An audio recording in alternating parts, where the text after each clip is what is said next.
जब स्वर्गारोहण हुआ तो सबसे पहले कौन धराशायी हो गया? द्रौपदी। इससे क्या साबित हुआ? नहीं, इससे ये साबित हुआ कि पुरुषों में बुद्धि फैली। उन सन्यासियों को अपना गुरु मान लिया, उनसे प्रभावित हो गई। क्या करना है? अभी मुझे वो बोला कन्याओं को विशेष ध्यान देना है, इस बात पर माताओं को विशेष ध्यान देना है। शिव बाबा के सिवाय हम और किसी से तो गाइडेंस लेना शुरू नहीं कर दिया,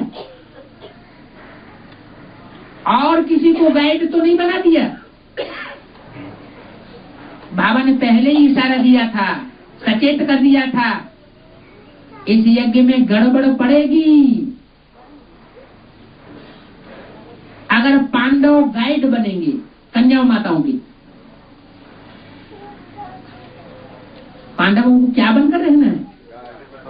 सिर्फ गार्ड बनकर के रहना है। जैसे माताओं के लिए बोला कन्याओं की ढाल बनकर के रहें। कन्याएं तलवार हैं ज्ञान की, माताएं ढाल हैं। ऐसे कन्याओं माताओं दोनों के लिए, पुरुषों पांडवों के लिए क्या बोला? पांडव क्या है? सिर्फ गार्ड हैं, रक्षक हैं, उनको गाइडेंस देने वाले नहीं हैं। गाइड कौन है? गाइड एक शिव बाबा। अगर दूसरों से गाइडेंस लेना शुरू कर दिया, दूसरों से प्रभावित होना शुरू कर दिया, तो पुरुषार्थ चौपट होना जरूर निश्चित है। जैसे द्रौपदी धराशायी हो गई, नाम तो द्रौपदी दिया गया, ध्रुवपद पाने वाली, लेकिन पुरुषार्थ का कैसा चौपटा हो गया? पुरुषार्थ नष्ट हो गया। तो इसलिए यहां बोला कि कन्याओं माताओं को खास विशेष ध्यान देना है एडवांस नॉलेज में।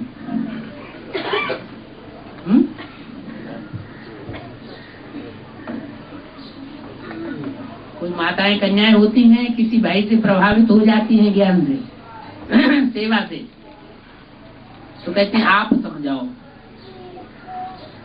आपके समझाने से ये आत्मा पैदा हो जाएगी, बाप का बच्चा बन जाएगी। ये भूल जाती है बाबा ने ज्ञान कलश किसको दिया है? माताओं कन्याओं को दिया है। तो अपने प्रभाव को भूल जाना, बाप के प्रभाव को भूल जाना,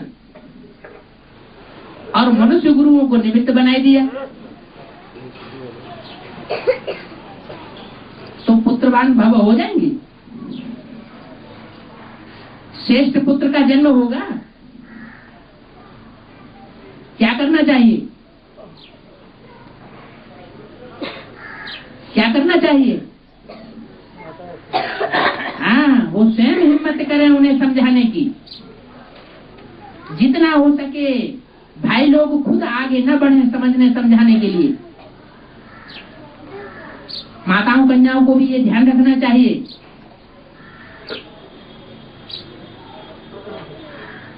कि बाबा ने जहां तक सीमा बांध दी है पांडवों के लिए कि शिकार मार करके बाहर से लाएं, यहां तक उनकी सीमा है। क्या? किसी आत्मा को कन्विंस करके, बातचीत करके और उसको कन्विंस करके, प्रभावित करके ले आए। किसके सामने? कन्या माताओं के सामने।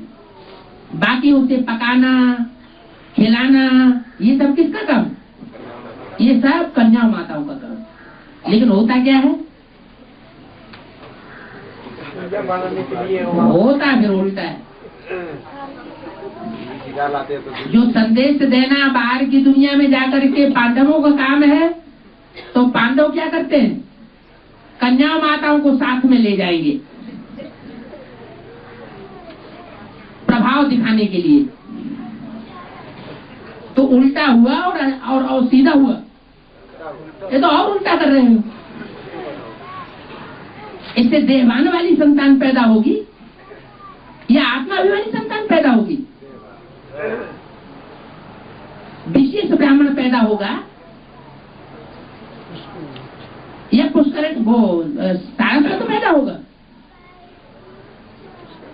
सारस्वत ब्राह्मण पैदाइश तभी हो सकती है जब बाबा के नियमों का हम अक्षर से पालन करते रहें, कदम कदम पर। इसलिए बाबा कहते हैं कदम कदम पर श्रीमत लो। अब बाबा थोड़ी बैठा हुआ है, जो भी हम काम करेंगे उस काम करते समय बाबा बैठा हुआ है नहीं। बुद्धि से हम सोचें कि हम जो काम करने जा रहे हैं वो बाबा की श्रीमत के अनुकूल है, श्रीमत के प्रतिकूल तो नहीं है। अगर प्रतिकूल है तो तुरंत छोड़ देना चाहिए। बुनियादी धारा प्रवाह में नहीं बहना चाहिए कि सब ऐसे ही करते हैं तो हमको क्या हुआ, सब करते हैं करने दो। तुम्हारी शक्ति है उस धारा प्रवाह से टकराने की तो उनको समझाओ, शक्ति नहीं है तो बाबा को इन्फॉर्मेशन दे दो ये ऐसे ऐसे हो रहा है, बात खत्म। तुम हल्के हो जाओ, बाबा जाने बाबा का काम जाने।